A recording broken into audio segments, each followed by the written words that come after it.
Hello,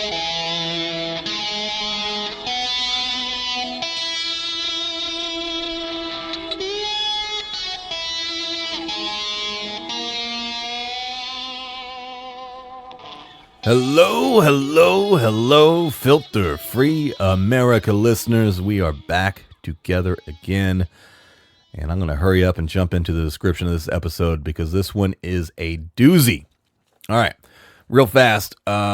This is a different format of an episode, okay?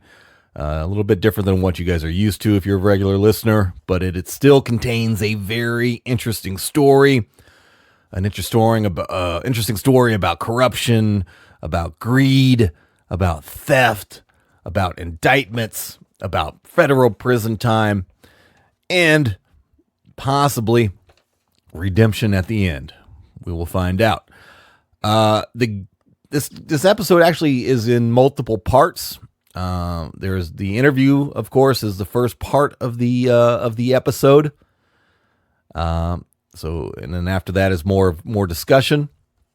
But the guest's interview is once again yours truly. It's me, right? I am the guest. I am attached to the story of greed and corruption. I am personally attached to the story. So, of course, the interview section in the beginning is me. But I needed a guest host, right?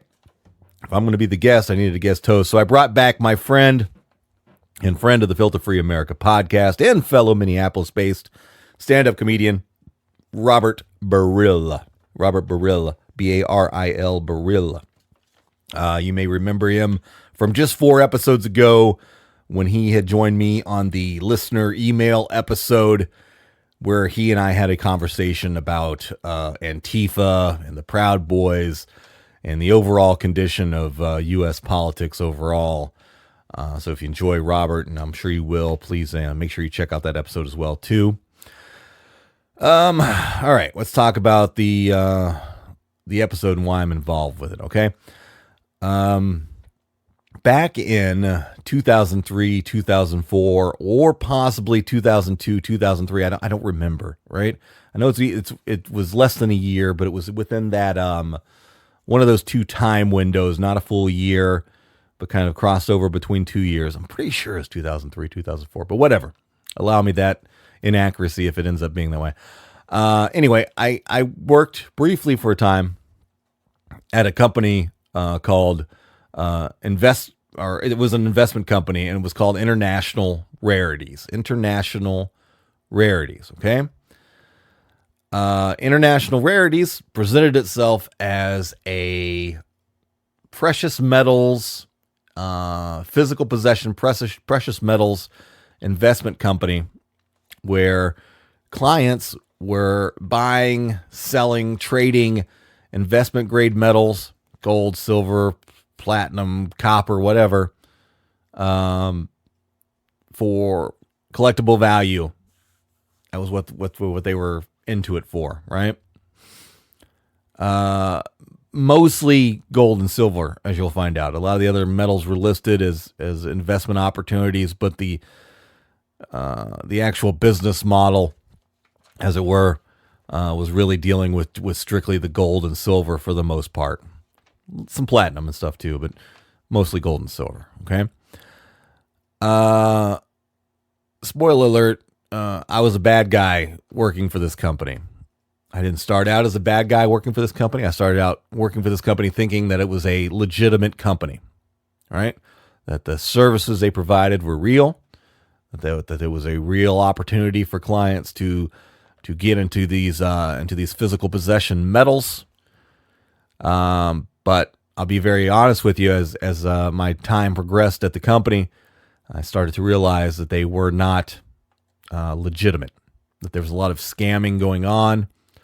They were taking advantage of customers, clients along the way. But also, I'll be very honest with you to let you know that even after I had realized it, and I cover this in the interview section when we're talking about it, even when I realized that it wasn't a legitimate deal, I was still working there, right? I was conflicted about it. That's true, but there was was still taking paychecks from this place. Again, I wasn't there for a full year. It eventually got to the point where I couldn't do it anymore from a moral standpoint. But I want you to know I'm not a hero in this episode, right? Definitely not, because again, I still cashed the checks. I didn't return any money. I don't know what to tell you. As I explained in that episode, this is a very different time in my life, and have definitely made tremendous changes and leaps and bounds about my character and position in the world. So, yeah, prepare yourself for that. You're going to hear me tell the story of me doing things that were unethical, to say the least. But that's the interview section. That's the first section. The second part of the interview covers a gentleman by the name of David Marion. David Marion, Marion, Marion. David was the owner of International Rarities when I worked there and after. Basically what we're doing is, the first interview section is just, covering my time there and what I did with the company. But when I was doing research for this episode, I discovered that, the company, of course, went on without me, went on for over 10 years without me, and continued screwing people up until the point where the owner, David, got indicted and sent to federal prison. Yeah. So the second part of the interview is us discussing that. We source news stories that were printed around the time of his arrest and trial. We talk about what he was indicted for, charges, the prison time, and what he describes as the reason for his poor choices and poor decision making. And of course, what he talks about in that section is connected to the section that I worked at, or when I worked there. And also, I said this is a story of possible redemption. Possible redemption. And I guess the last section is thus discussing what David is doing right now today. Right now today, David Marion is a free man. And he is definitely doing something totally different than investments. Or maybe it is investments if you think about it. But we talk about that too. And to be very clear, we do a lot of speculation at the end. When I tell the story of my participation at International Rarities, that's based on facts as I remember them. When we talk about what happened to David as far as his indictment and his prison time and what have you, those are all facts that we source from local news publications. So they are being presented as facts. But to be clear, the last section when we talk about what David Marion is doing today is a lot of speculation. It is. It's a lot of us interpreting, reading the tea leaves, if you will, of humanity, and what we think, or what we think could possibly be some of the reasons for what he's doing today. So I want to be very clear for there. I don't want to open myself up for any kind of liability, any kind of litigation. I want to let you, the listener, know that at the end we do a lot of speculation. Okay. So it's a very interesting story. It really is. So I hope you guys enjoy it. I hope you don't hate me after the fact, but just know that life lessons were learned during this time of my life. Real fast, let me do some promotion stuff here. I want to do some promotion for Robert. As I mentioned the last time he was on, Robert currently has a stand-up comedy album that's available right now today, and that is titled Sex and Politics. Sex and Politics. If you're not familiar with him, it's not like he does exclusively political material. He does lots of, general life material too, but there is some politics in a lot of his material. So if you're a fan of that, you'll definitely enjoy him. But again, he's not exclusively that. I don't want anybody to not try him out because you're not a fan of political comedy. But his is just kind of like, how like if you listen to my comedy, I like always have like a theme of masturbation in my stuff. Well, his is like his comedy always has a theme of some politics stuffs in there. Very weird comparison, but it makes sense if you guys know both of our material. And that is his record, Sex and Politics, is on the Stand-Up Records label. Go to standuprecords.com to find that album directly. Of course, it's also on iTunes, or if you want to just get it on the Spotify and Pandora, those type of streaming sources. Spit your words out, boy. Spotify and Pandora listing platforms. It's available there as well too.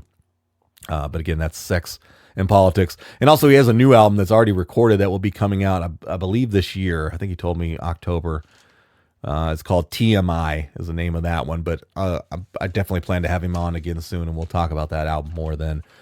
But go get Sex and Politics now so you can support him via being a podcast listener. You're helping. Other sponsor mention I want to make is simplewebsite.us. Simplewebsite.us. One more time, simplewebsite.us. Our one and true blue only current sponsor right now of the podcast. And regular listeners, you guys know, right? When you want to build a Squarespace website and you want some help doing it, these are the people you turn to, simplewebsite.us. That is their business model. They took Squarespace, a website builder that was intended to be used by people to build websites on their own, and they studied it, they analyzed it, they learned every nook and cranny of the website builder, and now they've created this business where they offer their services building websites using Squarespace so you don't have to do it. And when I say you don't have to do it, in regards to myself, means I could not do it, right? How bad does that make me sound if I couldn't use Squarespace to build my own website and it's designed for me to do it? I couldn't do it. It was frustrating. It was bothering me. I couldn't do it. I was like, this is more complicated than I thought it was going to be, at least for me. So I just turned to the good people at Simple Website. I told them exactly what I wanted, how I wanted it, and they created the website filterfreeamerica.com. filterfreeamerica.com. America always intentionally misspelled the letter K.com, right? Well, they put it together for me. They made all my website dreams come true, and I could have done it without them. So if you want somebody to build you a website from the ground up, go to simplewebsite.us, and they will do it for you. All you got to do is tell them what you need. They build it, right? Now, I don't want you to think that if you can do it on your own, right? And you just need a little bit of help that you can't turn to Simple Website, right? Say you want to build your own website, right? You should, right? Build your own website, but maybe you have a few little issues here and there. Also go to simplewebsite.us, talk to them because they can help improve a website that you already have or help you in whatever's holding you up, right? They don't have to build the whole thing for you. Also, if you do plan to do it completely by yourself and you don't want anybody's help, I suggest you still go to simplewebsite.us because when you go there, you will find all kinds of free tips and tricks to make your building your Squarespace website even easier for you. It's just free. You get the information, you leave, and no one's going to ask anything or make you do anything, okay? All right, let's get this episode kicked off. That intro was plenty long enough. I hope I presented it well enough that you know what you're getting into here. But again, this is a crazy story, so it's definitely worth a listen. Of course, we need a title for this episode, and I just wanted to put some keywords into this one, to be quite honest, to grab the attention of a potential listener. But I wanted to make sure that everything's covered. So the title for this one is going to be Gold Scams, Fraud Companies, and David Marion with Robert Baril. Right? That works, right? That's a attention-grabbing title. Okay, so let's kick it off here. Gold Scams, Fraud Companies, and David Marion with Robert Baril right here on Filter Free Amerika. Let's go. We're not just doing this for money. We're doing it for a shitload of money. Stick 'em up. Stick 'em up. Stick 'em up. You ain't know, Anybody tells you money's the root of all evil doesn't fucking have any. Okay, so why don't we just start at the beginning? And Joey, why don't you tell us how you wound up working for International Rarities in the first place? All right, here's how it went. Okay, the job I had prior to that was a sales job. I worked for a company whose name I can't remember. I would say it if I could remember it, but I know it was in like the Minnetonka area. And I think I found it online or like something. Like a big chain or an independent?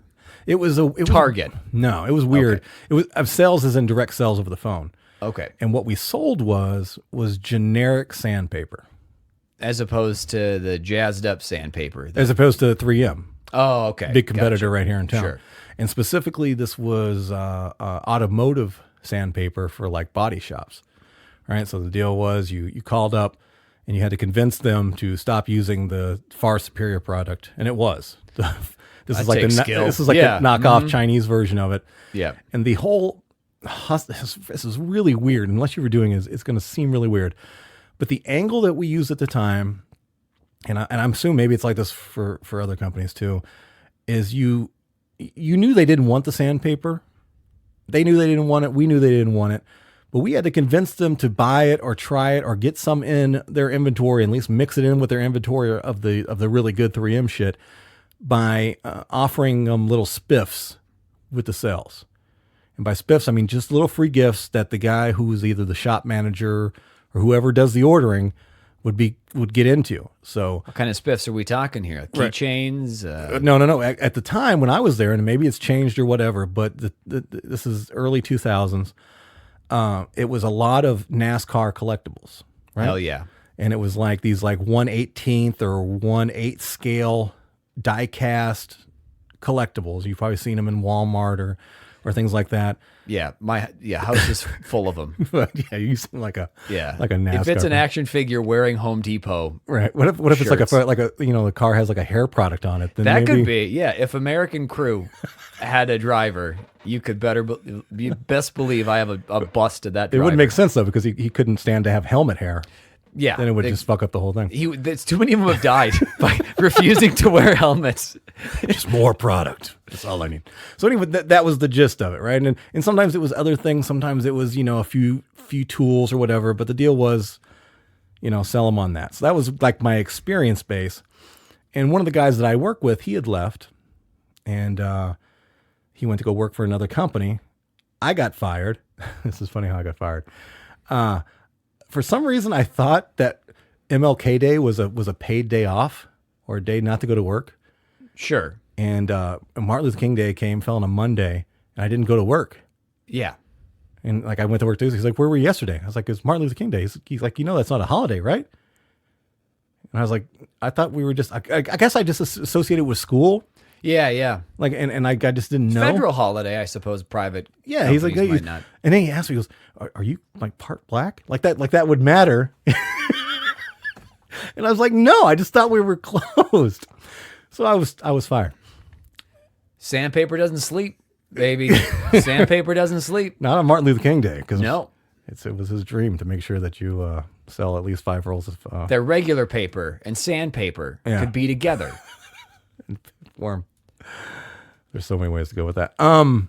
Anyway, the guy who had left and went to go work somewhere else, he was a fellow drug aficionado, which is a theme. So if you go into sales, like high pressure type sales environments, and this is going to come out as we progress in the story, it's rife with fucking drug and the surliest of surly people are in these kind of high pressure sales things, because it's the less scruples you have is probably the better. Is kind of what I was saying. So I hit him up, like, no, I got fired. He's like, "Hey, dude, you got to come work for me." I was like, "Well, tell me where you're working." He's like, "Oh, it's this gold and silver investment firm." And I'm like, "Did you not notice the fucking neck tattoo and the GED? Did you not know I'm not Goldman a Sachs? What's right, that was the first thing that popped in my head. No fucking clue, right? Yeah. Mm-hmm. To me, I'm thinking this grandiose fucking office and this all these the old 1950s little tick tick tick tick tick tick things coming up and all that shit. Yeah. I was like, how am I capable? No, trust me. Just come on down. Come talk to him. You did fine at this job. It's basically the same thing. I'm like, okay. So I go down there, and what was the name of the building? It was in a building in downtown Minneapolis, which was immediately, I'm still like thinking, holy shit, I'm in a fucking, I've never had a downtown Minneapolis. It's, right. Yeah, it's not like a pawn shop in Anoka. It was one of the tall office buildings right there around from the strip club downtown. And I go in, and it's just like this, and like the door was like a sealed locked door, glass door that you had to get buzzed in. That should have been a first sign. Excuse me. And it was a bunch of like cubicles in this big office, and then there was a big bubble office where the boss stayed. Did it look like cubicles that had like been there for a while, or like one of those like pyramid scheme things where like if someone blows a whistle, like everything can just fall down and they're out of there in 10 minutes? Like You're joking, but that's absolutely true. The most defined part of that office was the boss's office. He had a bunch of fucking collectibles and goofball shit. NASCAR ones? Mostly sports. He was really into Okay. sports. He was like friends with people who played for the Raiders and shit. It's a weird deal. Is it a sport without an engine? That's what I Well, want to pose to you right now. it was mostly a human sport. Was what it was. And then there was like the numismatist, and I can never say it right. The numismatist. He is an expert in coins. That's what that word means. I can't say it, but that's what I it got to means. pick a better word. That's Right. Like coin expert would if be you're the go-to desperate for me. yeah. What kind of guy that needs change that bad can an anesthetist? Yeah, That's they take away your pain and all of your money that's true. for a quarter. You're from. I don't even know how it works. Go on, explain. I'm out of my element. Well, that was the only other place of anything that looked permanent was his little room, which was super locked up because, gold and silver coins and just bars and pieces of metal were coming in and out of this place by FedEx, strangely enough. And I have a story about me plotting to rob them. I think we all do. We all do. But it was a really good plan. I just could never get it to go together.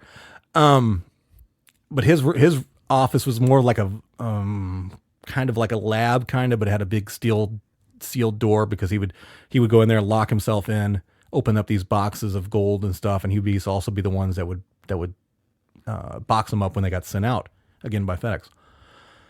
But like you said, the office area seemed very fucking basic. I mean, it was like you go there was like some of them had computers that were old as shit that didn't work. You didn't use computers anyway. Just there for show. Yeah. Yeah, Just pretty much. 80s. Yeah. And everybody had a Floppy fucking disk. phone, and it was like, that was it. There was nothing else there, and that was all you really needed. So that was the deal. They explained to me what you do, and said you're going to start out as, I want to say the term was feeder. I really don't remember. There was a certain term for it, but Bottom feeder. pretty much. That's the industry overall. But the starting position was essentially a cold caller, right? Sure. And you're going to call these numbers.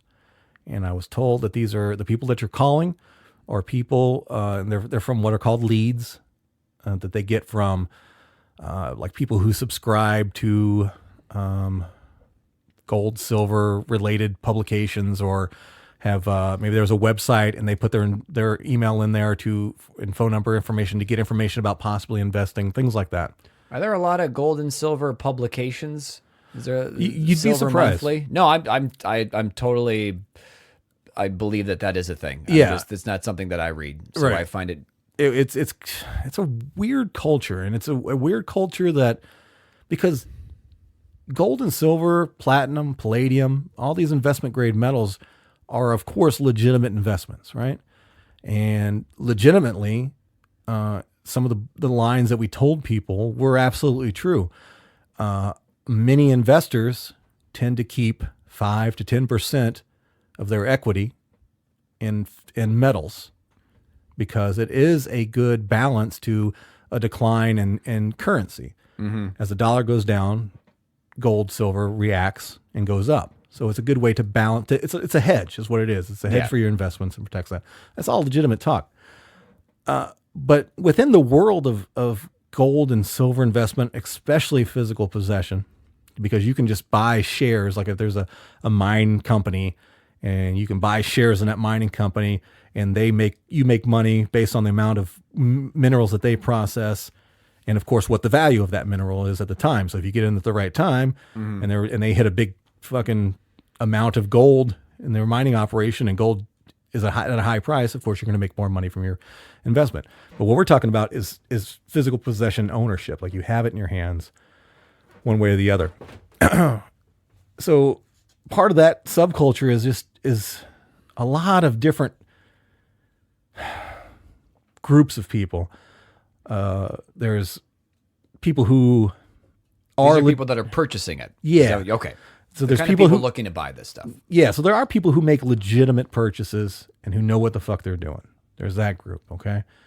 And then there's, groups of people who have this really old thinking, who think back to the 20s and the 30s and when when the dollar switched from a metal backed dollar to a regular, they know the history. You know, these older people that know the how the whole economy changed. How a metal becomes a dollar. Right. And then there's another group, and there's kind of the conspiratorial prepping type group too.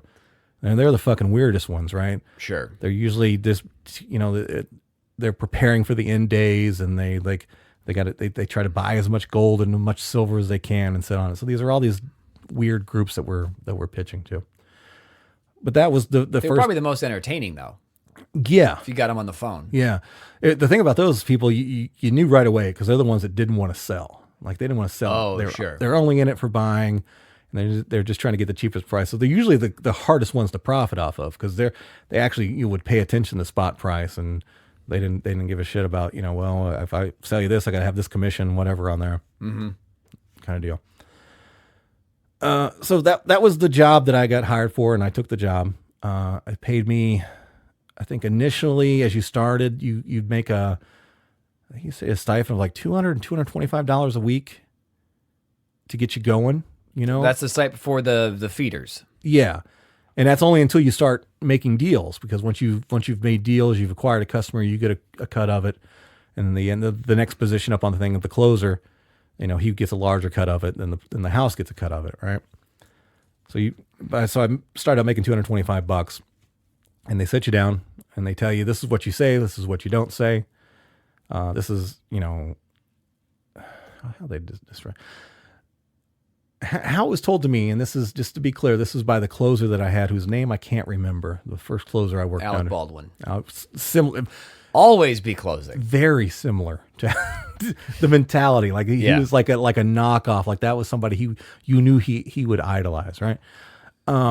Jack Lemmon was one of the workers there, though. That's really fell on hard times. You got to do what you got to do. It was a guy that looked like him. But what he told me was, he says, here's the deal. These are the things you can say. These are the things you can't say. But what I need you to do for me is, when you get somebody on the phone who has any kind of interest, and that's your goal number one, is talk to the person and get them interested in gold or silver. Either you determine if they have it already. Have they already invested money in it? Do they have stuff at their house? Right? Or do they have stuff in their safety deposit box? If you can, how much do they have? Whatever. You got to find a point of interest, right? Then what you do is you basically turn from discovering that stuff to selling this closer. Okay? We're just going to call this, my closer's name was Bob. I'm totally making that up because I don't remember his real name, or I would use it. And I'm supposed to tell this person who I'm talking to on the phone, who I called, they don't know me or nothing else, I am an assistant to the broker, right? Yeah. And of course, I'm supposed to let them think that I know what the fuck I'm talking about, which I didn't, right? And then convince them that the person who I'm getting ready to send them to is the fucking god of gold and silver, that he knows everything, that he's in a fucking, and he literally said this to me. I'm paraphrasing, but basically what he said, I want you to make them think that they're getting transferred over to my office, and my office is this big walnut wooded fucking beautiful lush thing with a big leather chair, and that they're talking to the God's right hand man when it comes to gold and silver. You're supposed to create that image in them and switch them to me, and then I fucking close the deal. And meanwhile, his office was a file cabinet, and he was literally in one of the cubicles behind me. Yeah. That was it. Looking at a porno magazine. Right. The Waiting only for difference the- between him and me was the quality of clothing that we wore. Sure. Okay. That was it. Maybe he had a nicer coffee cup. Maybe that was what it is. Gotcha. But that was not what you were thinking. He had a He was Van supposed- Heusen shirt on. Right. Like he wanted it as, and this was all of them, all the people that were closers there. That's the idea and the imagery that you want these people to think, that they're like, oh, you're going to get to talk to Bob. Oh, okay. Well, you're lucky. Bob's in the, I'm supposed to say things like this. Well, guess what? Bob's in He here had to right cancel now. 4 meetings. Right. He just closed a big deal. He Got just the made president on hold. But you know what? I'm going to get you in. You have 5 minutes. He's got 5 minutes. I'd take it if you would, because it's a really good time to get into this. Shit like that. Yeah. I still think I was a little bit wrapped up in the idea of me doing something, somebody a GED graduate with a fucking neck tattoo, with no fucking, No, Can't see a tattoo over the phone though. Yeah, exactly. Yeah. I think initially I was like, this can't be real.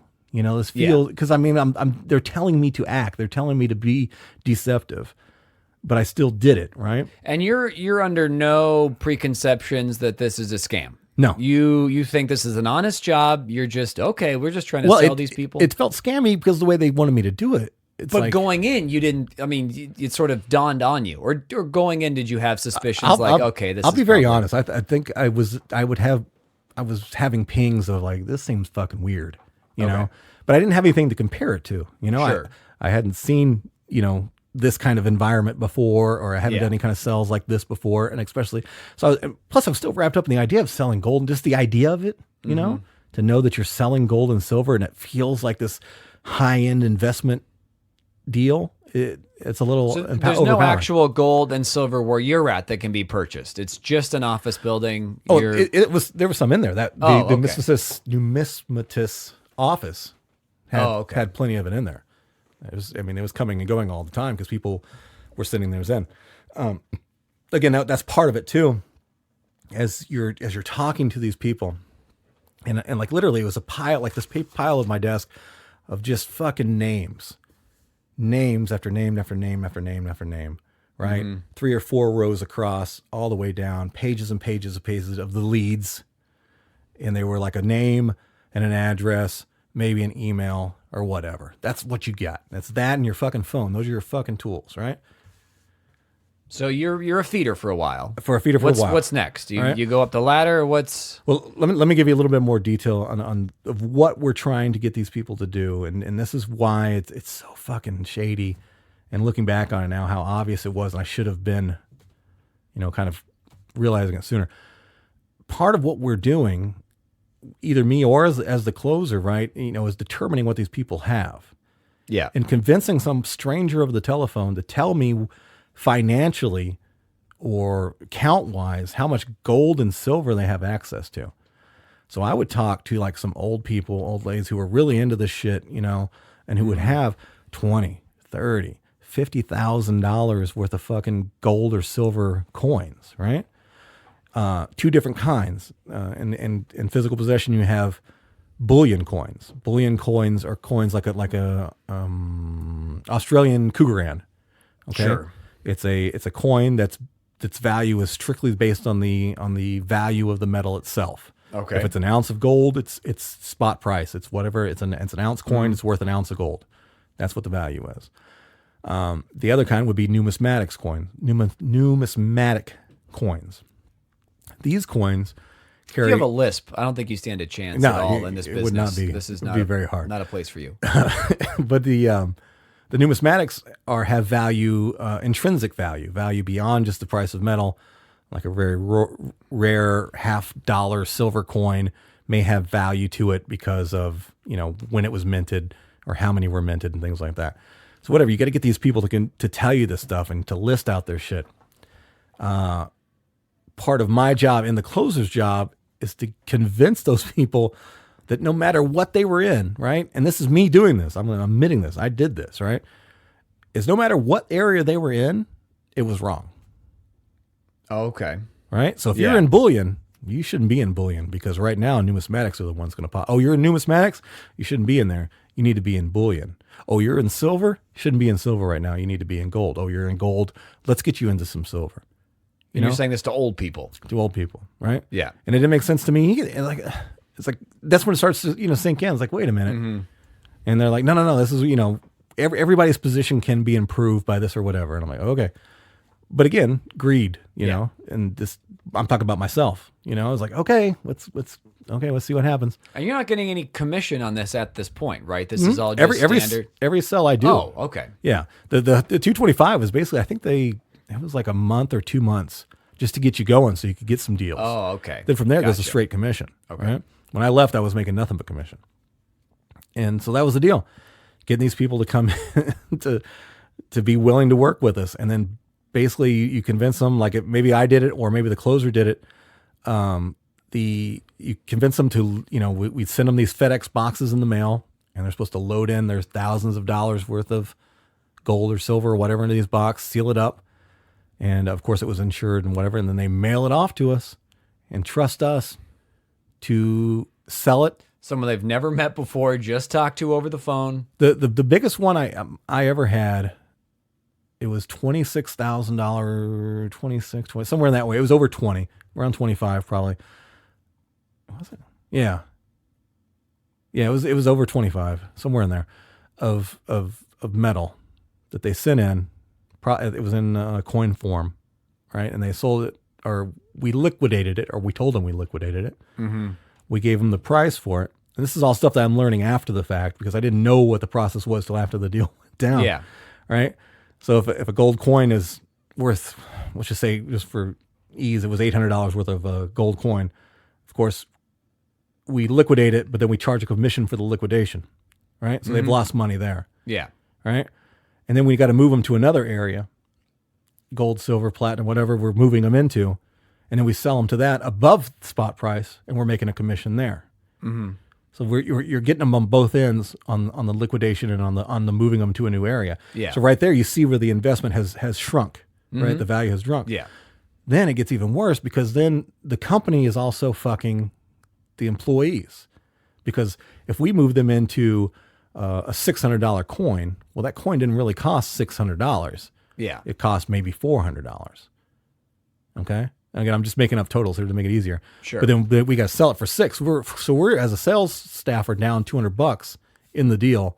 So then that means we got to put $200 on it to break even and slap another $100 on the price just to make a commission on it. So you see how quick their fucking value goes down. So Yeah. what she sent in was 20-something thousand. She might have got $12,000 back in investments, but we convinced them that this was the area they need to be in, and this is where the movement's going to be at. Mm-hmm. So then you pass them on. If I could do that, and I was good enough at it to start getting people to start sending their stuff into me, and that's how I got moved up to a closer part. And then that's when I got to a closer part of starting to realize, like, that's when I learned all this number shit, because I didn't know the numbers for the sales. Mm-hmm. I just knew that I had to get people to send their shit in. And then It's like Scientology. The higher up you get, the more more you knowledge. get to peek at the book. And yeah, then you start to get it all in there, and that's when it gets dark. So I wasn't a closer very long because it's like, oh fuck, this is what I'm doing. Mm-hmm. I'm fucking these people over here. All I get is a sheet of paper that tells me what the spot is, and I get a list of fucking coins of the prices that they want me to quote. I don't know what makes those prices until I got to the closer position. Like, oh, that's what makes it, because the house pays this much. I got to charge this much to make this much, and this is where the person's value. They could lose half their value in a transaction with us. so can you talk a little bit about like the kind of environment that it's in? So you mentioned that how like sales is very fast paced. They do a lot of drugs and stuff. So you're kind of like personally from your own standpoint, you were a little bit uncomfortable. You got good at it. You found out what's going on. But like everyone around you, are they just totally in it? They're competing with each other. Like describe a little bit about that. Here is the den of thieves. Okay, as I worked in. Okay, the guy behind me, my closer, whose name God, I wish I could remember his name. Bob was definitely a coke guy. Right? Okay. Like I could tell. I never saw him do it, but sniffing? Yeah, I've been around enough coke people, right? Yeah, to know. The guy, the number one sales guy in the office, number one dude, and I know him very well, or I knew him very well. I know his name. His name was Marty Clevens, right? Jewish gentleman with a fucking insane addiction to opioid pills. Crazy amount. Like his day, like he came in looking like just beat hell, face sunk in, everything else. I'll tell you a story about him in a minute because I actually robbed him. Yeah, it was a good day.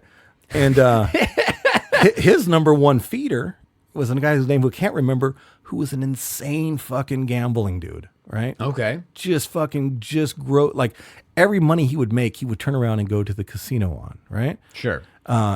Every once in a while he'd win. I remember one day he won. He came in, he had been out all night gambling, came in the office next day with $40-something thousand in cash bundles at his fucking desk. Right? Yeah. It was just the weirdest fucking environment. I mean, everybody in there had some kind of addiction or some kind of history. We were all unethical. Not a stable dude in the whole lot. No, including, as we're going to talk about, the guy who ran the company, David Marion, right? Mm-hmm. Okay, let me talk about Marty and David and all these people and how I know about the pill thing. Again, and this is important for what we'll talk about later on. I worked in between 2003 and 2004. This is when I was working here. And when I found out that they had pills, or they had an addiction to pills, and I can't remember how I found out. Not a disqualifying thing, by the way. A lot of jobs, they find out that you're a cokehead, you do pills, you have a gambling problem. We'd like you to not work here anymore. Right. Not the case at the... I think they understood it because it was part of the drive. The same. I mean, this is a great way to make fucking big amounts of cash to get more drugs. So it was a a part of the culture there, And not really regulated at this point. right. I mean, dude, it's just some of the stories I tell you, it doesn't seem real. Like we had like a break room, and like all these, and they're all fucking gambling addicts, right? And they're all fucking addictive personalities, and we would have fucking card games for cash in this big office, like on this big fucking table in this big meeting room, and there's thousands of dollars on the table in cash, gambling for poker or just fucking weird whatever game it was at the time. That was the mentality that was going on in this office, in this environment, right? Yeah. It was crazy, and it was when you make a big sale and you fucking you rob somebody, it's celebrated, like, oh fuck, we got them, Yeah. that kind of thing. Marty, somehow I found out about the pill thing with him. I don't know what it was. It was kind of obvious he was addicted to something. Just drooling at his desk. Pretty much. The Sitting still for- dude would fucking talk you out of your underwear, dude. You'd sit there and listen to, if it wasn't for how fucking dark and horrible it was he was doing, he was an artist painting, right? And just listening to him talking and convincing these people, and he's just a fucking pillhead. That's all he is. Yeah. And anyway, I found out, and for some reason I got some pills. I think maybe I got hurt, or a friend got hurt, and I got access to some pills, and immediately, he wanted to buy them, right? Gave me, great price on it. I think it was like $20 a pill, fucking more than they were worth, like nothing. So anytime I was like, oh, okay, so now I know anytime I get these pills, I can bring them to him and sell them. I found out that David was he was buying them too. So when he bought pills, he was giving them to the boss also. David Marion? David Marion. Okay. The guy who owns the company. Yeah. Or owned it. I can't remember what, there was like, he would always buy the pills, and it's something like I needed some money or something one time. And I convinced him that, hey, I got a friend who's got a big supply of them, a big supply of pills. And I think when I say big supply, it was maybe like $2,000 worth of pills, right? Something like that. Okay. Not a huge amount of money.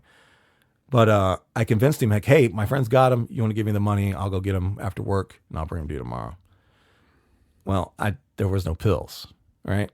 So I just took the $2,000. And then after that evening, it was like on a Friday, or something like that. And I was like, I called him. I was like, dude, did you set me up? He's like, what do you mean set you up? I said, dude, I came to do the deal, and the police were there and everything. I had to run, right? The guy's got the money, the whole deal. I just told him this big ass fucking lie. Yeah. Right. And I kept the money and pocketed it. Yeah. There were no pills. And he just fucking, he was so fucking gone in his head. Yeah. Like he was frustrated about it, and he had questions. But I had him so scared, like, dude, if you set me up, I'm going to come get you, dude. This is, no, I didn't do it. I swear I didn't do it. Okay, well, it must be just a weird coincidence because the fucking cops were there. As soon as I gave him the money, fucking cops came. I had to fucking run. I barely got out of there, right? Yeah. But he fucking fell for it. Went back to work the next day, sold him pills in the future too. But it's like, sorry, Marty, gotcha. But that was just kind of the idea and the mentality of the place. Sure. So even the guys working there, like turning on each other and doing what they can. Yeah. It was so weird. I mean, looking back, it's like, you get into something and you start to learn things a little bits at a time, and you become desensitized to it. But if I would have saw the big picture from immediately, it was like, holy fuck, this place is a fucking madhouse, right? Yeah. And anybody who's you haven't seen the movie, but the movie Boiler Room is a perfect representation of the type of mentality of this office at the time. And I was literally told by my closer, who we're calling Bob, he says, have you seen the movie of Boiler Room? I said, no, I didn't. He said, you need to watch it. It's basically like a training video for us. And the whole gist of that movie is a bunch of people selling bogus stocks and ripping people off. And it's I don't know, man, it was crazy. But I got to the point, I was doing well. My closer, this is how shady and shifty this whole industry is. My closer, who we're calling Bob, he just didn't come to work one day. Okay. And Was it MLK Day? Did he think that he had the? Okay. no, this was fuck over the company he worked for day. Oh, all right. Because I go in there and the office is abuzz, right?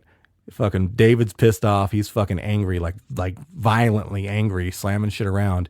Apparently, Bob took all of his leads and all of his files for all the clients that he was working with, left and went to one of the other companies in the city. Oh, okay. One of the other gold and silver companies in the city.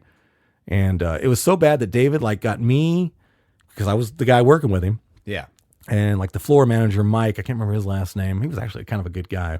He was really into gold just because he liked it, but he was that's got to be rare with this. Yeah, it was for like the this love of old the gold. dude. Yeah, it was, dude. It sounds so crazy, but it was such a weird deal. But we all get in the back of fucking. David had 2 vehicles that he drove on a regular. He had an old like a Hummer, the vehicle, the H1, whatever, or no, I guess that would be the H2, whatever, the commercialized one. And then he had a Porsche. He'd swap out, but we all jumped in his Hummer, me, Mike, and somebody else. And we went to the other gold place, right? Yeah. He was going to fuck this guy up. He's fucking banging on the office door. They wouldn't let it. It was fucking weird, dude. It was he stole all these fucking leads and everything. And those leads are money. He's got all these access to these clients. He knows what, it was such a weird deal. But once he left, I got promoted to closer. I basically got his cubicle, which means I got a cubicle by the window, which is that was the big improvement. Yeah. You got the betrayal promotion. Yeah, pretty much. They pushed me up.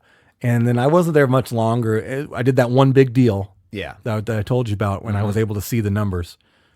Full disclosure, I kept the money. I don't want you to think that I took some fucking moral high ground and I'm some fucking good guy in this thing, because I took it. My commission was $6,000 something. Wow. Right? So imagine if I'm pulling in 6,000 off a deal that's getting fucked over, how much they're making on top of that, because they're making as much as I am, if not a little bit more. So but that was the end of it. I just, it started to eat at me a little bit, and then here's the I'm giving an example of how gross I was with it. Around the time that I was selling gold and coin was when the not the Challenger, but the other space shuttle that went down. Do you remember what it was called? The one it was in 2003 or something. No. Okay, whatever. There was another. I think it was on reentry, I believe, when it went down. Okay, I can't remember, but whatever. I knew the captain's name was Hansen or Hampson, or maybe Hansen or whatever. For some reason, I knew the captain's name of that space shuttle. Okay, and he died, obviously, right? Yeah. So a line that I was using, it smells gross, Tom. A line that I was using when I was talking to customers to kind of put together this image of how fucking prestigious I am. And again, when I'm in the closer part, I'm this fucking guy with 17 degrees now. Yeah, they've already gone through a feeder to get to you. And you're God's right-hand man. Yeah, I'm that guy now. Yeah. And I told them, I was like, yeah, it's been really, I talked to them. I was like, hey, I'm glad I got a chance to talk to you. It's been super busy right now. I just got done liquidating the estate for this guy, Hansen, the captain of the shuttle. Yeah. Who just died. And that was my go-to line I was using right after that happened. Yeah, his family wanted me to liquidate this stuff. And I'm painting this image of holy fuck, he's working with a fucking astronaut's family. Yeah, yeah. You know what I'm saying? Do you see how fucking gross that is? Absolutely. Were there any because you say this is when you talked about the introductory thing, they say you can say this, you can't say that. Is there anything you can't say? Were there any laws that you can't? Here's the deal: is they were always worried that the FCC was listening into phone lines. Right? Okay.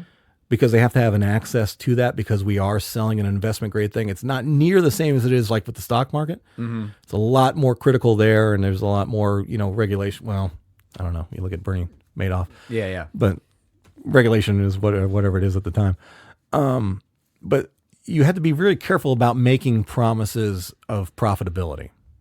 Okay. It's word salad shit. It's like, we see trends heading this direction because of X, Y, and Z. Gotcha. Okay. And, but you really have to wink and nod, on the phone to let them know that this is really going to fucking trend this way. Yeah. That kind of shit.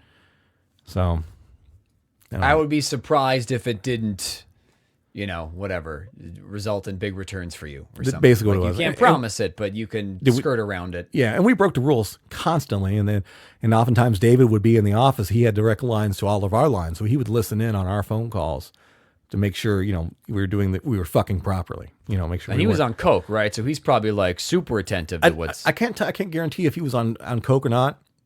And we'll talk later that he admitted to be on heroin in the later part of his time, but he was definitely on pills at that time because I sold him those pills. Oh, well, there you go. You know, oftentimes. Yeah. And he wasn't just getting them from me. Dude, he was the most extreme of the gamblers. And again, we learned that later on of what happened to him after I left the company. But I went to the casino with him, right? Mm-hmm. Like we just, hey, we're going to go to the casino. Want to go? I'm like, okay, we'll just go to the casino. And he would get to the $100 slot machines. The $100 bill ones. Yeah. He would have a stack, $5,000, $6,000, $7,000 in his pocket at any given time of, Oh my God. and just start feeding this fucking machine $100 bill, $100 bill, $100 bill. And this is money that old people have sent in, thinking they're switching to silver is going to get them more of a return. Yeah, dude. Yeah. This dude was, he came across, and I don't know if it was intended or what. I mean, you've heard the videos, you heard his voice. And Yeah. he's an old New York guy. He's from New York originally, came here because of, you know, apparently this is all stuff I've learned just recently. He came here because of drug rehab, you know, and he was just, it was a slime ball, man. Or at least he was at that time. Yeah. So, you know, my kind of end of this part of the story is I just kind of came to the realization I couldn't do it anymore. I morally couldn't do it. Like I was like, this is wrong. Once I seeing all those numbers and how it was happening, I was like, there's no way. And there was no way that these people were ever going to make money at this rate. Yeah. It'd be one thing if the you people just that sent them the medals. right. Yeah. Because if we just took 5% for liquidation and put 5% on top, then there's room, you know, because I was selling gold and silver when gold was at $225 to $350, right? And we're over $1,000 an ounce right now. So if they would have paid a 5 or 10% commission on top of that, and then sold now, and you know, 10 years later, later, then there's meat on the bone. They would have made a substantial return. But there's no way if we're whacking over a half of it, and it's like half the value is going to commissions. Commission for me, commission to liquidate, commission to the numismatist, and their suppliers and all that stuff. It's just a long chain of fucking where you maybe they end up at the end of the day, maybe they've made 10% or have 10% left of whatever they There was started no with. reporting that you had to do to an agency, or there was no accountability for any of this? At this time, and it's changed, I've read and you've read since, you know, putting together notes for this, that it was the fucking Wild West when I was working there. There was it was minimal. You know, the threat of FCC investigations on physical possession, not stocks and gold firms or mining companies, but physical possession was next to none. You know, it was really buyer beware. So, you know, you think about that and you filter that through, like, you know, the people who listen to Rush Limbaugh or a lot of other radio stations that did it too. All those go buy gold and silver, and you see all these names. Even of on these TV and the those are these companies. Okay, what those aren't. They're not any different than what I was doing. They just happen to have a commercial. Right. And you make it seem like you see this guy in the commercial and he's in a fucking 3-piece suit and he's in this really nice fucking sound stage. It looks like this fancy ass office. Yeah. But their phone number that you fucking call goes to a place where I was working at. Yeah. Right. Where I convinced you that whatever you were doing was wrong and this is what you needed to do. And I tried to take every dollar I could possibly take from you in the process to do it. So that basically is my take. Did you have any other questions about? Well, you mentioned the interview process. Was there anything that we didn't touch on with that about? Because I think we'll get onto it a little bit later about the amount of like ex-felons that wind up in this sort of profession because it wasn't regulated at the time. But all you had to do was have a good mouthpiece, and by that I mean you had a basic script that you could manipulate to fit your style, you know, your approach. And they did a few test calls with you. Okay, now here, trying to get me on the phone and try to talk to you. And it's when I was dealing with the guy named Mike, he was kind of the sales manager. And okay, yeah, that's right. This is wrong. Do this. And then boom, they turned you over. And you sit in front of a phone. You got your stack of leads, and you just you start mining for customers. And that's really it. It's either you sink or swim from that point there. If you get sales, you start getting people turned over to the closer. and you keep your job. If you don't, you're out of there. So did you, when you decided it was time to go, you took all your leads, you went to another? No. Would you just not show up, or I literally just didn't show up. It was like I woke up one day. I was like, I can't do this anymore. I don't want to do this anymore. I'll figure something else out. Did they pay you regularly with a check and stuff, or was it just okay? Yeah, gotcha. Based on your commissions, you know. Okay, yeah. There for a while, of course, I was getting a regular weekly paycheck of that $200-something a week, and that was just to keep me going until I started making deals. But from there, it was just straight commission. You close the deal, they pay the commission by the next. I think it was every week. Yeah, I think it was every week. We got paid every week. I think. Stick 'em up. You ain't know, I want my money back. Give me my fucking money back. You motherfucker. Stick 'em up. Stick 'em up. Stick 'em up. You ain't know, They say money can't buy happiness. Look at the fucking smile on my face. Ear to ear, baby. Stick 'em up. Stick 'em up. Stick 'em up. Stick 'em up. Stick 'em up. Stick 'em up. Stick 'em up. You ain't know. All right. So now you've heard kind of my guilt, my association with International Rarities and David Marion. And something I discovered that I only started looking into this not too long ago, and I wish I would have looked into it sooner to find out what was going on. But when I left the company, and I'm pretty sure it was 2004, kind of out of sight, out of mind. I was just like, yep, I'm done with that or whatever. Why would you have any reason to care about International Rarities? You know what? I didn't mention in the interview part was my plot to rob them. I didn't tell you that. Yeah, you mentioned. Oh wait, no, that was FedEx. Yeah, that was my thing. Well, it was technically going to be robbing them, because here was my plan. This is what I was going to do, and I went very detailed. Like it almost happened. I just couldn't get the team together. Not the team together. The mark together. Oh, okay. I had determined, this is when I was still working there, and still debating my moral implications of working there. Still basically taking the money. I found one of the customers who I was talking to had a substantial amount of money, $30,000 to $40,000 worth of gold and silver coins. My idea was to convince them that they need to send the stuff in normal, right? But do this independently from the office via a dummy phone, right? Mm-hmm. It's like, talk to them from the office. Hey, here's my personal cell phone number. We'll talk later on. Get them on the phone, send them FedEx boxes on my own, right? I went as far as creating a fake label with the header of International Rarities and everything on there. Oh, nice. Yeah. Right? But with an address on there for an abandoned house that I knew that was over in North Minneapolis. So my idea was to send the boxes, because they knew what we did. They knew how we did it. It was nothing was a surprise to them. Everything seemed legit. They would get the package. They'd get all the fancy. We had this. Oh, I didn't tell you about that. We had a very fancy mailer too. That was this very super thick cardboard fold out brochure with these pictures of these fucking what was it called when the image is kind of raised, embossed. Oh, okay. Embossed on there. Mm-hmm. You just felt like this is. You were definitely dealing with a fucking top-notch firm. These guys aren't fucking me. Right. Yeah, not at all. Because look how good their fucking paperwork is. It's embossed. You're going to get fucked and embossed. No, criminals don't deal in embossed stuff. They don't do that. So, but I was going to send them all that, but I had fabricated all that. I knew how to do a little Photoshop magic on it, and then put replace the address and the phone number. Like the phone number for on my card was this dummy cell phone that I bought, and was literally a dummy cell phone. I went to go buy one of the ones that you pay by the minute, buy the little card. Like I really thought this one out. Young mastermind. So, and then I was going to send him the boxes, which I did. He got the boxes in the mail, and I can't remember what something just didn't go through, where he just didn't do it, but this, which is probably good, because who knows what I would be in charge with or got caught with, because there was a good chance I could have got caught. So the idea was to be, oh man, I'm a very different person now. The idea was to be at this dummy address when the FedEx guy got there. Yeah. And knowing what was going to be in the box, right? It was me and a couple of my homies from the hood, right? Yeah, yeah. We're going to be there in masks with guns and rob the FedEx guy, and because that way there was no association. Like they couldn't. Nixon mask? Did you have a presidential mask on? No, it was just the ski mask. Oh, okay. Go to that. So that was the criminal idea. It did not happen. It did not happen at all. He never sent the coins in, and I'm glad it didn't. I was a very different person then, doing a lot of ecstasy during that time.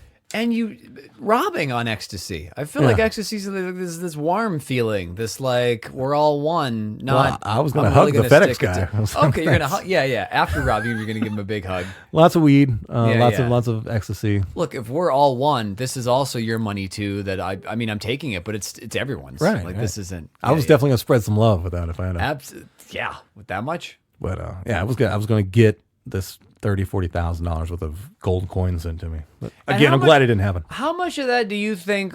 Just a quick side. How much of that do you think was you, and then how much of that do you think was just the environment? And you're like, take what you can get. Screw the consequences. Screw whoever you're harming. This is all about maximizing profit. I wish I could use that as an excuse. Oh, okay. Because you've known me a lot differently in the time that we've known each other than who I was before. Who I was before when I was a crack dealer and doing all this other shady shit before, I was very monster-like. I feel like even crack dealing is probably more upfront than this job. In a lot of ways. I want the crack. Well, here's the crack. Right, and I didn't like fucking cut their crack short. If they bought $20 worth of crack, they got $20 worth of crack. They didn't get, whatever. Stand-up crack dealer. Yeah. So as I say, when in the audience, when I've told you before, I try to be real and honest with everything I tell you about, and I was not a good person. It took a lot of that came. When I started comedy, I still had a darkness about myself that I don't feel like I have now. And I started doing a lot of mushrooms and a lot of enter myself kind of changing and stuff, and adjusting my perspective of the world. And that's a fairly recent change. I mean, it's within the last 10 years. And before that, I was not a good person.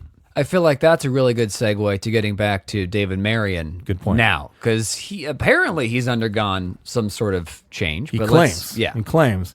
So what? And again, this is recently I started, and spent all of last night kind of digging in and finding as much information as I could to prepare for this conversation that Robert and I are having. And I wanted to first find out what happened to him, because I knew he went to prison and I knew it was related to the company that I used to work for. This is the boss in your story. This is David Marion, who had people pile into the Hummer and go. Yes. Yeah. He owned International Rarities, and he was the main dude. Okay. So what I'm reading from is from a story, February 22nd, 2013, from the patch.com, which is a local publication, I guess, online. Pirates. Yeah, that makes appropriate. And the title is Excelsior Coin Dealer Pleads Guilty to Defrauding Customers and Investors Out of $2.7 million. Now, this number gets changed a lot. I've read multiple stories. Sometimes it's 3.3 million, sometimes it's 2.7 million.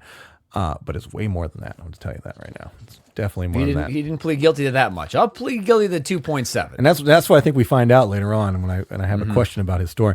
So I'll read the first part here. It says, from the Department of Justice and U.S. Attorney, a 53-year-old Excelsior coin dealer pleaded guilty Thursday afternoon in federal court to devising and executing a scheme to defraud customers and investors out of $2.7 million. I know that's wrong because I saw $2.7 million worth of golden coins coming in the fucking year I was working there. So it's way more than that. David Lawrence. Larry. I always knew him as David Marion. I didn't know Lawrence. I never buy gold coins from somebody named Lawrence. David Lawrence Marion pleaded guilty to one count, way more than one count, of conspiracy to commit mail and wire fraud and one count of money laundering. Marion, who was indicted November 14th, 2012, entered his plea before the United States District Court Judge Patrick J. Schultz. In his plea agreement, Marion admitted that he owned International Rarities Corporation, IRC, a business that bought and sold and traded gold coins and precious metals, among other things. Marion directed his sales staff to cold call people, hey, that's me, from lead sheets, in an attempt to get them to buy, sell, or trade gold coins and precious metals. So there you go. Everything I told you about is what this is kind of just describing right here. So the rarity and International Rarities was a return on your investment. Exactly. Was the legitimacy of profits. So there was legitimate profits, just not for the investors. Does this? I don't know if this is going to say it or not, but if it doesn't say it, then we'll talk about the other thing that he had doing that he got into after I had left. Did you have any questions about I mean, it seems pretty cut. basically- Like, obviously, it was more money and more counts of stuff, but that's part of the negotiating. Right. I'll plead guilty if it's just this amount. Right. And there's something I want to point out, and I'm going to try. I'm just going to say this now in case it doesn't happen, but I'm going to try to lift the audio from some videos of his that I found that has him not telling the truth. Right. And so basically, we were doing the crime part of this that's being described right here was being done when I was working there. And that was 2003, 2004. But that's not what he was. He was charged with stuff that happened after I had left. And it looks like 2011, 12, 13 in that area there, I believe. So this is already not the whole story. Yeah. The article then goes on. Right. Marion also admitted that between December 2010 and August 2011, IRC, International Rarities Corporation, received over $2 million in coins, precious metals, and money from customers who intended to purchase or exchange coins and precious metals. And you're saying that's probably way more than that. Definitely way more than that. Because, again, this is not accounting for, it looks like at least 8 years of time that this place was in business. It's not like that minute I stopped that they were legitimate for 8 years. Did they keep books? Did they keep 2 sets of books? I don't know. That I wouldn't know. I didn't have that. I wasn't privy.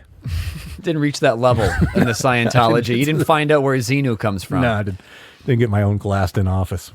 In August 2011, IRC purportedly had over $2 million in unfulfilled custom orders. When customers inquired about the status of their orders, Marion admitted that he and the IRC sales staff ignored them, falsely indicated that their orders were being processed, or told them that their money, coins, and precious metals could not be returned because they were not available. Okay, now that I can speak on because that wasn't happening when I was working there. This must be because we'll talk about it towards after we get done reading this. Is his drug addiction spiraled? Apparently, his drug and his gambling spiraled quite a bit because eventually he talks about, in some of the videos I watched about being addicted to heroin. I didn't see any heroin going down. He was popping pills when I was there. Don't you just hate it when drugs get in the way of your job of screwing people over? Right, have some fucking self-respect. Screw people with a clean mind.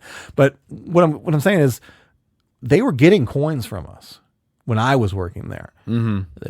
They were getting not as valuable amount of coins in return, but we were legitimately shifting them from different areas and the thing. So if they were in the numismatics, the collectible grades, we shifted them to bullion. And after we took our fucking whack of what it was, then eventually they got coins. It just wasn't a very valuable amount. Mm-hmm. It was, But at least they got something. At least they got something. So clearly after I left, shit got fucking way, way darker. Go ahead and continue. There were coins with Alfred E. Newman's face on. I'm like, I don't think the mat, is this worth something? Put some of those chocolate coins in there. Yeah, Just put a bunch of those in there. They're also edible. Meanwhile, Marion used the customers' money, coins, and precious metals for gambling. You mentioned that. Mm-hmm. His lavish lifestyle. He's got the Hummer, the Porsche. Mm-hmm. Or to pay commissions and salaries, fulfill other customer orders, or to support his family. Customers lost approximately $1.7 million in money, coins, and precious metals as a result of this scheme. And you're saying that's probably way more than that? Because it's not even accounting for the time that I was there. And they were open before I got in there. I'm sure they didn't start that. Oh, fuck, we got Joey hired there now. Let's start fucking people. Mm-hmm. I'm sure it happened way before. Now, this is something funny. I didn't notice about that last night when I was reading it. This has a very Bernie Madoff of kind of feel to it, because that was basically what he was doing. Mm-hmm. He was like collecting his money for these investments, and he was like guaranteeing, I think it was like 12-15% return. And, he was showing profits as he needed to, but he was using the profits, or he was showing profits by sending out money to people that he has just collected money from. So while he was taking some of that money, he was sending out a fraction of it. Just like, look, here's some percentage of your returns coming, but don't sell off everything yet. But here's a little bit of money, keeping people to bait him in. So that's very similar to what he was doing. He was maintaining that kind of that idea of profitability by, you are getting some stuff. Some people are. Mm-hmm. So maybe the people who were like the farthest behind, he would send them something to keep them quiet, and that was something I remember from we would have angry customers call at times about lack of returns or wanting to liquidate out, right? Yeah. And like they wanted to get out of it or whatever. We would never let them get out of it, right? If it got to that point and I couldn't convince them to stay, or my closer couldn't convince them to stay, then he would get on the phone And it was Marion. Marion would get on the phone. Yeah. And it was, no, you can't. And whatever secret sauce he'd said in his office to them to convince them, very rarely did we ever liquidate anybody out of there unless we wanted to liquidate them out of there. Yeah. It's like, yeah, so that's part of it. What would be a situation where you would want to liquidate them? Or does that just mean like you wouldn't, they just wouldn't let them on there? Depending on what their investment is, you know. And if you have coins and you go talk to one of these dealers, don't ever fucking tell them what you paid for it. It's none of their goddamn business what you paid for it. If you bought it at gold at $50 an ounce and it's at $500 an ounce, you don't need to let them know what's going on there. Mm-hmm. What it is what it's worth. So if you got a coin that's now that you paid $50 for and it's now worth $500 for, it's worth $500. It doesn't fucking matter. Yeah. Right. So if you make the mistake of telling somebody like myself or whatever that I know that you're already in the good, then it's easier for me to liquidate it and take a bigger whack of it because, like, oh, you're up $300 if you do this. You know what I'm saying? So it's all the part of the scam and the word game there. So don't ever, you know, your value. If you hold gold and silver right now, it's that, and if it's a bullion based coin, it's worth what it is. Its weight in. That's where the term comes from. Worth its weight in gold. That's what it is. In addition, Marion was the president of International Rarities Holdings, and in that capacity, and I think this was something you weren't aware of. Yeah, this is the next level of the scam I didn't know was going down. He directed his sales staff to sell securities in the form of ownership shares in the company. However, at the time, Marion was not registered with the Securities and Exchange Commission as a broker or dealer, nor was he associated with a registered SEC broker or dealer. In fact, in April 2009, the SEC rejected Marion's attempt to register the IRH offering as a security. At least he tried to be. You wanted to try to be legitimate. Yeah, I tried. Yeah. What do you want from me? Yeah. I fucking tried. How about we just tell people we are? So to clarify what's going on there, this is super like illegal shit. You know, what we were doing was fucking dark and criminal in nature, but it's a little bit of buyer beware. I was going to say, this seems like the thing that got him then. This is when you start stepping on the toes of the federal government and you start kind of getting in the mix of the fucking stock market and those in the big time investors. It's because these are their kind of hustles, right? Mm-hmm. And they're basically, you know, selling shares like an IPO. You know, hey, this company's about ready to go public. You know, you want to buy some shares of this company. That's essentially what he was doing, but in the form of this investment house. And it wasn't real. It wasn't even real. It was a fucking fake company. And I knew that was going down because I think that formulated when I was still there the idea or at least the very origin of that. Because I remember one of the office manager ladies, towards right when I left, she was preparing to go to, I think it was Arizona. California. They did a lot of business with gold firms in California. For some reason, Arizona sticks in my head, but they were going to open up a satellite office out there, and she was going to go open that up, and that was going to be this kind of other entity together but separate type deal. Mm-hmm. So I think that was like the very beginnings of that. I think I was right there when that was starting to happen, but I had no involvement in that, and I definitely never sold any shares of any fake company. And again, keeping in mind that the money that's listed here isn't necessarily the actual amount.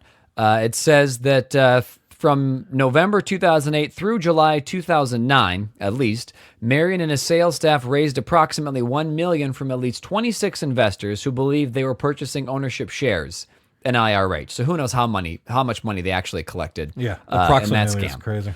Marion admittedly used approximately $200,000 of those investor funds for his own personal use. I'll admit, just $200,000. Right. That's all. I've seen hundreds of thousands of dollars in cash there in his possession in his time. So the fact that there's probably millions of dollars. I think I remember reading a number of what they ended up documenting in 1 year. They made something like 24 million in 1 year. I don't remember if that was when I was working there or it was within the time frame. At 1 year, they brought in $24 million of either gold assets or cash or exchange, something like that. So yeah, this is probably just a minute fraction of what was actually profited. This would be like OJ pleading guilty to scratching Nicole. Exactly. Like I'll admit I scratched her. Right. Yeah. And she bled a little. Yeah. We can both. I admit to scratch. Look, let's not lose our head over this. you Yeah. know? Oh, I'm sorry. For his crimes, Marion faces a potential maximum penalty of 20 years in federal prison for conspiracy and 10 years for money laundering. That was the potential. The potential. Yeah. This case is the result of an investigation by the Federal Bureau of Investigation, the IRS, blah, blah, blah, government agencies that looked into it. Yeah. So. But we have the actual amount of time. Oh, yeah. Okay, you got that. Right? Nice. The other article, yeah, he wound up getting 5 years for fraud. And this one says that this is a different article. That This is makes Star sense Tribune. because they gave him 5 years on 20, which is basically kind of the same exchange rate as the return of Nice. with his customers. And getting to the number thing, the opening paragraph, David Marion, whose once high-flying coin company bilked investors, many of them elderly, out of nearly $3.4 million. So it's already jumped. It's already jumped. Will spend the next 5 years in prison. And this was still 2012, right? So he's definitely out. Yeah, he's out now. We know that for a And fact. I don't think there's anything more revealing in this article that we didn't cover in the last one. Let's read this real quote. I just saw this quote. See, before sentencing was announced, Marion, dressed in a dark pinstripe suit with a blue shirt and white tie. Pinstripe suit? Right? Dude, I told you, man. He's very, Trying very to be a Batman villain? He's mafia-minded. Yeah. Told Schlitz that his criminal offenses are, quote, are a shame I live with every day. Oh, that's got to be even worse than losing your gets life better. savings. I will spend my days trying to make it up to my victims. Marion said, I have learned that I must make amends, repent, and change my behavior, even if it takes a lifetime. Excuse me. I got choked up on all that bullshit. This is nice. It describes him. He was 6'5", 265 pounds. He was a big, intimidating dude. I think you would have to be probably in that profession. Yeah, dude. It was.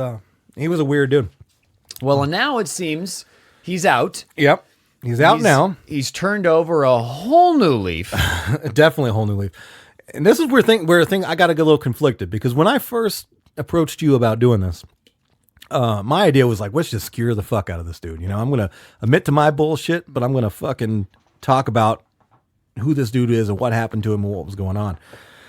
But then I got conflicted because last night in the middle of deep late night research, 1 and 2 o'clock in the morning, I stumbled on his Twitter account.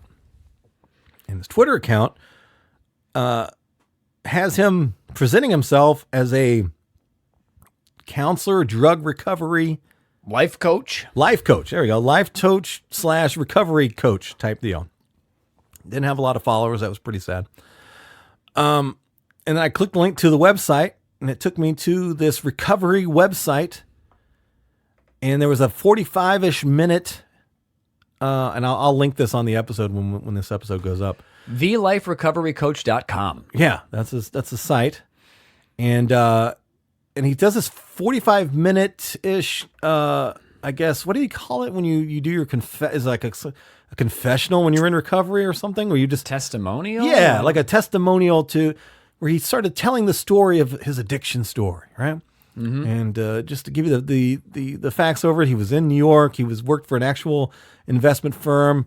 Of course, he claims he did really, really good at that. Got into coke. Admitted to doing a lot of cocaine. That was the first time I knew about him doing coke, was him admitting to it.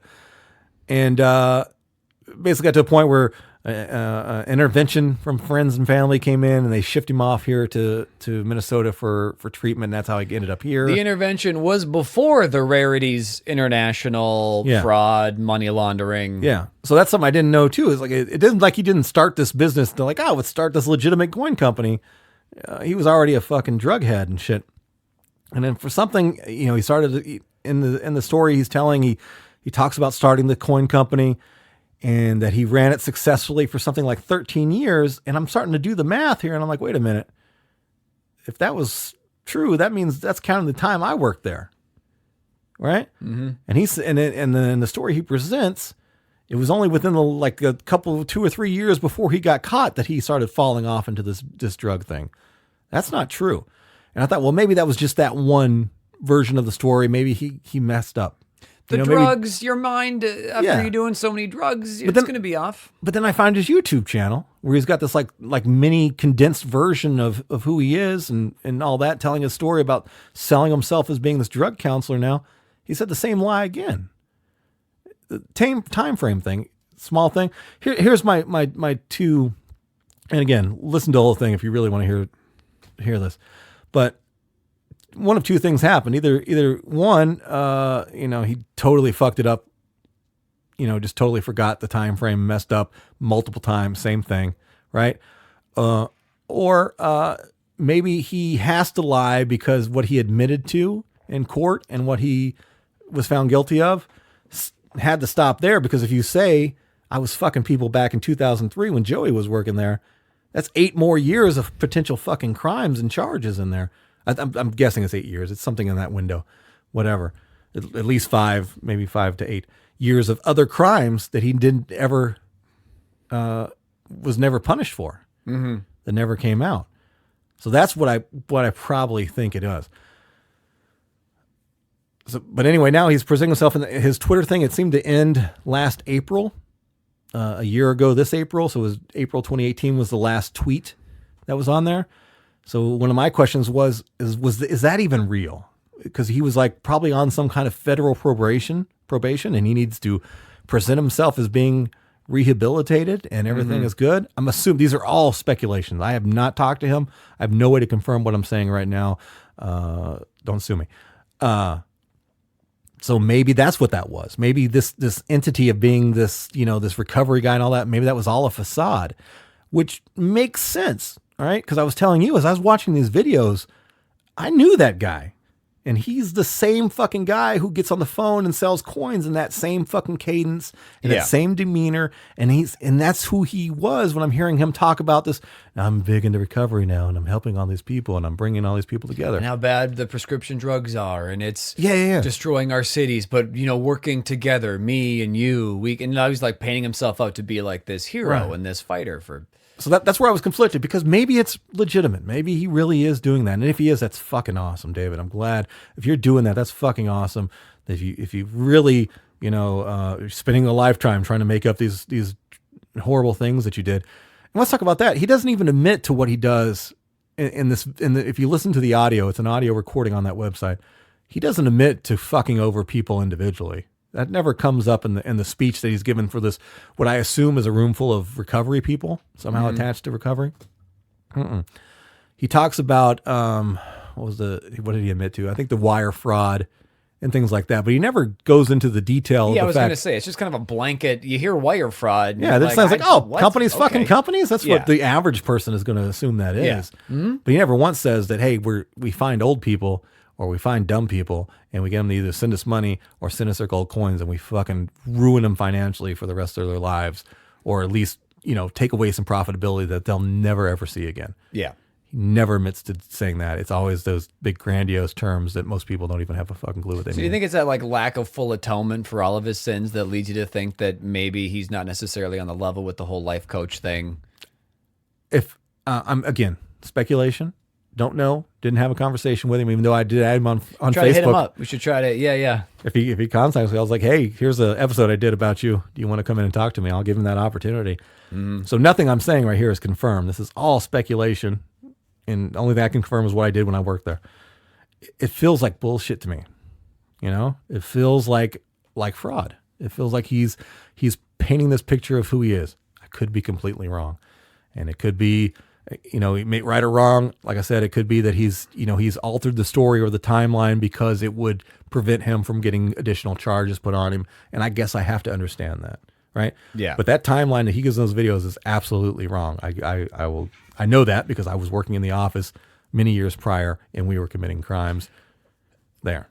It also, we didn't find out whether or not he's like charging for his services as the life coach and stuff, but I feel like that'd also be a pretty big indicator. At any point, if he's charging anybody anything, Right. I think it's right to be suspicious of this guy. He listed a group or something, and I guess I probably should have did my due diligence and looked into that group specifically. I can't remember the name of it off my Proud top. Boys. Proud Boys.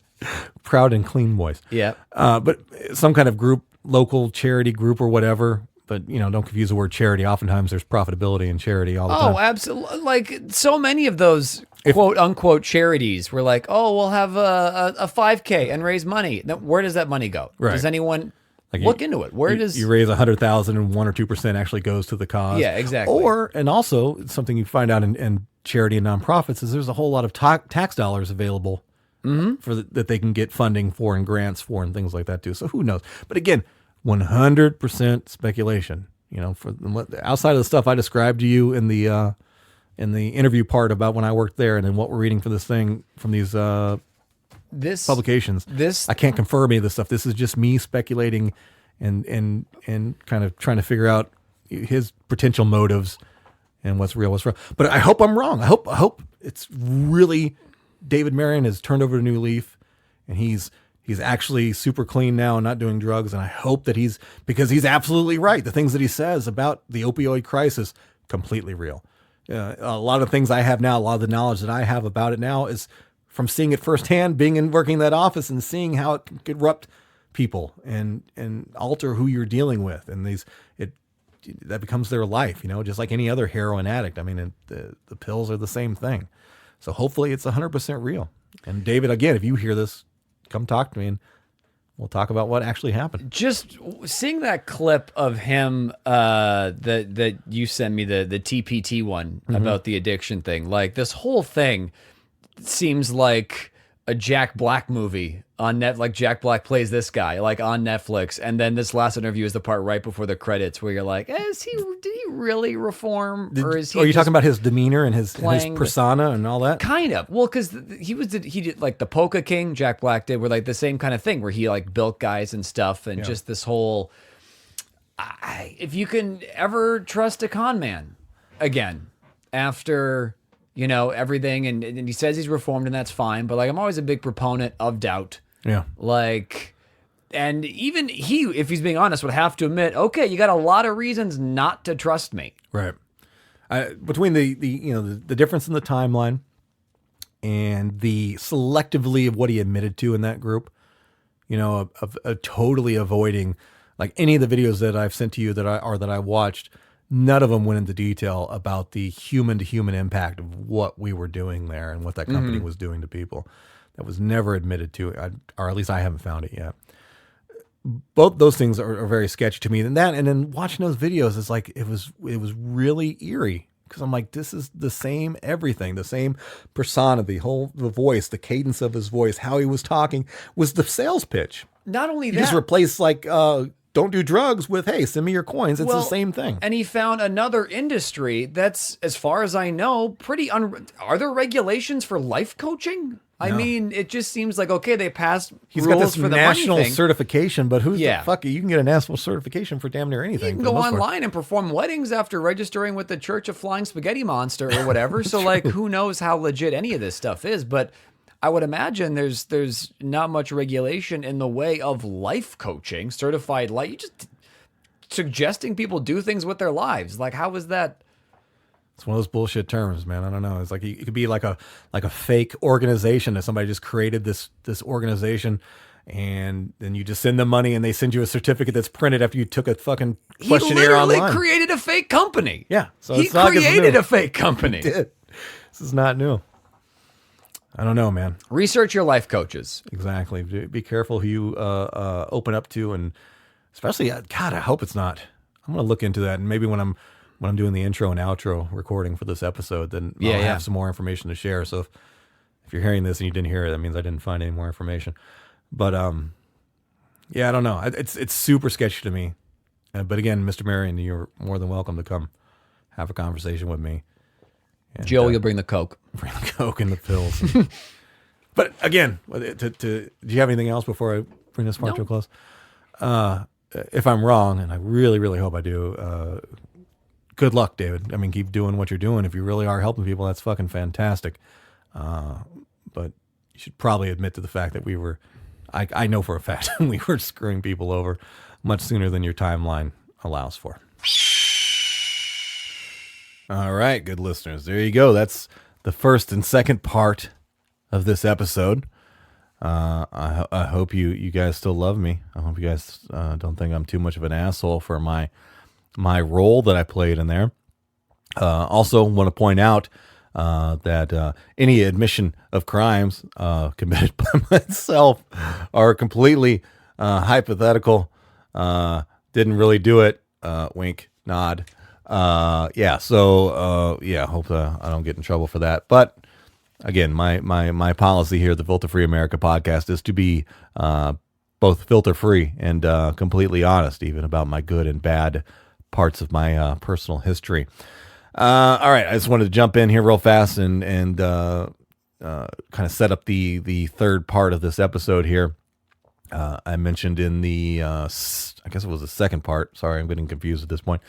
That if I was going to try to attach some audio of David to the episode, and I didn't learn how to do that. So right now we're going to hear basically a video you can find right now, at least the audio of a video you can find on YouTube of David giving kind of a brief. I think it's under 5 minutes. I want to say it's like 3.5 minutes, 4 minutes, giving a brief kind of synopsis of his version of his story of recovery, I guess. And you're not really going to get too much new information from this. I think Robert and I presented everything that he is going to present to you in our discussion about him. But I just wanted to include it so you could, get a little bit closer to who this person was by hearing his voice, and allow you to do a little bit of interpretation on your own. Again, we did a lot of, as I disclaimed in the very beginning of this episode, and within the episode itself, we do a lot of speculation. So again, I wanted to provide as much information for you as possible to draw your own conclusions from, and to hear the man in his own words. And again, I've said it multiple times in this episode. If David wanted to contact me and wanted to be a guest on this episode or be a guest on this podcast, I'd definitely open it up for him, sit down with him, have a discussion with him, reminisce about some of the things that we did in a boss employee dynamic, and then talk about what he's currently doing. I think that would be a very good episode. And just like I said when I was talking with Robert in the previous segment, I really hope that my speculations are completely wrong. I'm a nihilist, and I have a very disappointing view of humanity overall. So that's my bias, right? So David could be completely honest in what you're about to hear in this audio, and he could really be doing some great and wonderful things, and he could really have changed his life completely, and it could be for completely moral and ethical reasons. Again, I'm just a jaded individual, so you as a listener, please filter it through that. I'm supposed to be filter free, but use that filter when dealing with things that I say. I'm a jaded individual, and I have a dark view of the world. And so I usually, for 9 times out of 10, I will default to, somebody's not being honest or somebody's being bad. So I just wanted to make that as clear as possible. It's very difficult when talking about these things, again, because I don't want to get myself in trouble, nor do I want anybody, if David's a legitimate dude and he's really helping people now and he's doing this for all the right reasons, I don't want him to step on that. I don't want that to be a bad thing. I want him to keep doing that, because a lot of the stuff that he says, as I mentioned in the discussion with Robert, the opioid epidemic, drug abuse, right? It's a very real thing, a very horrible thing. So again, if I'm wrong in my speculation, kudos to David Marion. Kudos for dealing with, as the sentence as it was given to him. I mean, he can't make him give him more time or punish him harder than what they were. Of course, he's, as anyone would, as I would do, I would try to get as least time as possible, but whatever. So if he got out of prison and he's doing the right thing and he's really doing all the stuff for the right reasons, let's support that. Let's hope that's a legitimate thing. And I'm pretty sure this episode will eventually get to him. And again, David, you are invited on the show, and we can do any kind of clarifications or, and address, every issue. And if not, and you are still doing good and you just don't want to come on the show, Keep doing good work. Appreciate it. All right, so this last section here is you're going to listen to the audio of David kind of giving a little overview of his recovery story. I played college ball and had some knee surgeries done. And the first time the doctor prescribed to me these opioids. And I'll never forget, I took 2 of them. I called the doctor immediately and he said, "Doc, you're never gonna believe what happened." He said, "What's that?" I said, "I opened up the pill bottle while I was going to the bathroom and they all spilled down." He says, "David, I'll write you another prescription." And it was that fast that I was on this. The doctor had prescribed me 40 milligrams a day. I was taking 40 to 80 a day. And then it went from 80 to 120. And I said, "Wow, I think I like the way this makes me feel." And I started hanging around with people that can find me more oxys. And as a result, my whole life began to change. Emotionally, physically, spiritually, I was lost. It had robbed the essence of what I had built. The only thing I knew was how to get high. After that, I was hooked on heroin. And that began a run of 3.5 years where I ended up bankrupting a multi-million-dollar brokerage firm that I started, gold and silver firm. I got divorced from the woman I loved, and I was sentenced to 60 months in federal prison. When you sit there and you do a lot of introspective work on yourself to realize I had everything I ever wanted in life, and now I don't even have my freedom. I have lost everything. Thank God that I did hit a bottom, because I was so broken that it was only one way up. I was one of the fortunate ones that didn't die. It's been a tough road back. I'm clean 8.5 years, and I'm lucky enough to do some really, really neat things in my life today. I work with the Steve Rumler Hope Network. I'm an interventionist. I'm on the front line fighting this disease. I help people get treatment. I help people find a solution to what they're going through. There is a way out. Grab onto this rope and let me pull you and show you how. But you gotta grab the rope. I can't do it myself. I need you to help me a little bit. And we walk through this thing together, arm in arm. And that's how we recover. And some of the people that recover from this disease become the loudest voices. It's crippling neighborhoods like an F5 hurricane is what's happening. It's ravaging lives. And we need to continue this fight. We need to continue it until we do get some real change that's happening in this country. Because losing 70,000 people a year is crazy.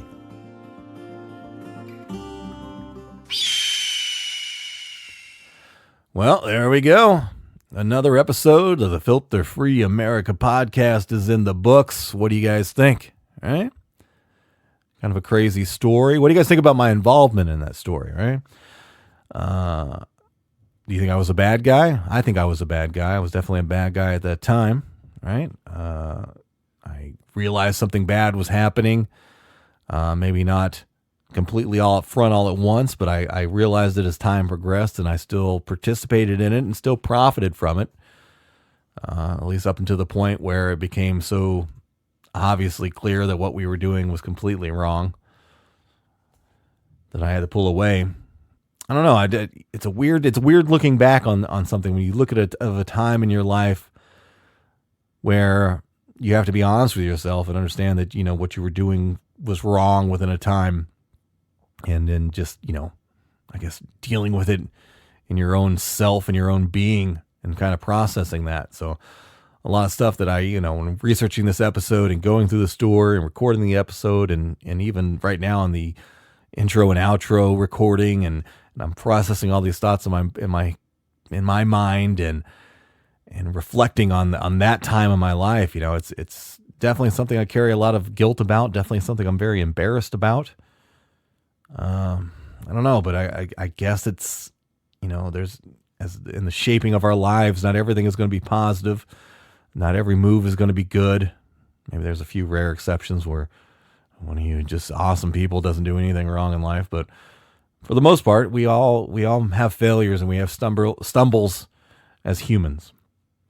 So I always like to offer myself up as a sacrifice to the reality of that fact, and talk about the good and the bad together. And this was definitely a bad thing, but one I truly feel I've moved past.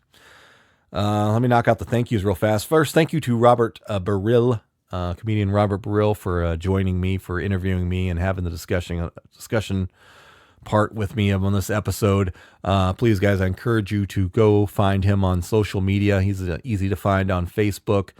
Also, check out his current album release titled Sex and Politics on the standuprecords.com record label. Sex and Politics is what the album is called. You can find him on Spotify and on Pandora, all those other ones as well, too. So please support him. Also, thank you to the sponsor of the website, or sponsor of the podcast, Simple Website, simplewebsite.us. Thank you guys for maintaining my website for me. You guys go check them out if you're interested in building a Squarespace website and would like some assistance doing that. And I guess also thank you to David Marion himself. Thank you, David, for giving me the job opportunity back in the day that has ended up being a episode of my podcast here. But I guess all jokes aside, though, again, I just want to reiterate one more time that if my speculation about how I perceive what David's doing is wrong, I hope it is. I hope it is wrong, right? That's what I'm saying. I hope that he really has, like me, has changed himself as a human, and now he's really out there trying to authentically help people and do it for all the right reasons. And again, I hope I'm completely wrong. And one more time, David, you're invited to come on the podcast, and we can talk about it, discuss it, and go point by point if you'd like, and address what you feel I got wrong or what I did get wrong, and we'll go from there. I'm easy to get a hold of. What else? I guess that's it. Guys, as always, make sure you spay and neuter your pets and children. Please keep seeking the truth, even if that truth sometimes reflects poorly on yourself. Seek that truth, right? Live in the truth, right? Truth as best as you know it to be. Live in that truth, right? Get around that truth. Don't hide behind negative. Learn from negative in your life. Even if you are the cause of that negative, make sure you learn from that, okay? Take care of yourselves. Love yourself, right? Look past your failures, right? Don't hold your failures against yourself. Be a better person because of your failures, and use it to advance yourself as a human being. Take care of the people you love. Take care of the people that you care about. Take care of all the good people who have done good for you or who have overlooked your failures. Thank them for that, right? If you have failed in life, you've done something wrong, and somebody still loves you, still cares about you, and overlooks your failures in life, that's a very important person to you, right? So take care of them as well, too. All right, guys, this episode has been plenty long enough. I will talk to you the next episode. I love you guys. I love you guys. I love you guys. Go out in the world and do some good. Bye-bye.